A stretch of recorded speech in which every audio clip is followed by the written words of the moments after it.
Magandang umaga, Pilipinas. Narito ang latest sa lagay po ng ating panahon. Patuloy na nagpapaulan ngayon ang shear line dito sa silangang bahagi ng Southern Luzon at ng Kabisayaan. Samantala, ramdam pa rin ang northeast monsoon o amihan lalong-lalo na dito sa Hilaga at Gitnang Luzon. Sa natitirang bahagi naman ng Visayas at Mindanao, patuloy rin umiiral ang easterlies o yung hangin na nanggagaling sa dagat Pasipiko. Ngayon nga po ay wala po tayong bagyo na minomonitor sa loob ng ating area of responsibility. Wala rin po tayong gale warning na nakataas ngayon sa namang bahagi ng ating mga baybaying dagat. At sa kasalukuyan, ang ating advice na lang sa ating mga kababayan, patuloy na magantabay sa updates ng Pag-asa sakali po magkaroon ng mga significant changes patungkol po sa posibilidad ng pagkakabuo ng mga low pressure area o kaya naman mga weather disturbances. So sa kasalukuyan nga sa ating forecast para sa araw na ito, patuloy na makakaranas ng maulap na papawirin at mataas na tsansa ng mga pag-ulan ngayon sa Sorsogon Province, maging dito po sa Northern and Eastern Samar at maging sa Samar Province. Yan ay dulot ng shear line. Samantala dito naman sa Metro Manila at natitirang bahagi pa ng Luzon, asahan na natin ng pulupulong mahihinang mga pag-ulan, direktang epekto po ng northeast monsoon o amihan. Samantala, para sa ating pagtayo ng temperatura sa Metro Manila, 23 to 31 degrees Celsius. Sa Baguio ay 15 to 23 degrees Celsius. 21 to 30 naman sa Lawag City. 21 to 29 sa Tuguegarao City.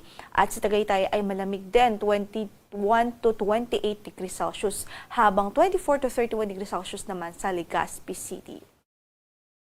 Samantala, again po yung Northern at Eastern Samar, maging ang Samar Province, asahan natin ang mga pagulan dulot po ng shear line.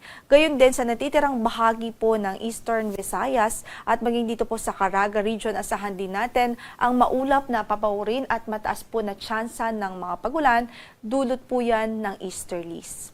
Sa natitirang bahagi naman ng ating bansa, sa natitirang bahagi pa ng Visayas at Mindanao, asahan natin ng mga isolated o mga pulupulong mga pagkidlat pagkulog anytime of the day. Kung kaya saan man ang lakad natin sa araw na ito ay huwag hong kalimutang magdala ng payong o mga pananggalang sa ulan.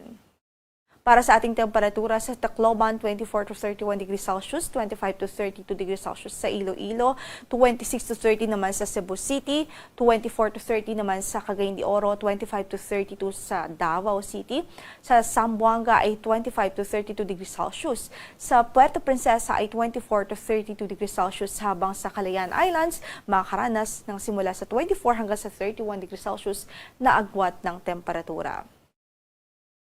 Wala po tayong gale warning ngayon na nakataas sa mga bahagi ng ating mga baybaying dagat, although moderate o katamtaman hanggang sa maalon ng kondisyon ng karagatan sa malaking bahagi ng Northern Luzon at silangang bahagi ng Central Luzon, yan ay dulot po ng amihan. So, ingat pa rin ang ating advice sa ating mga kababayan doon na mandaragat, especially po yung mga gumagamit ng maliliit na sasakyang pandagat.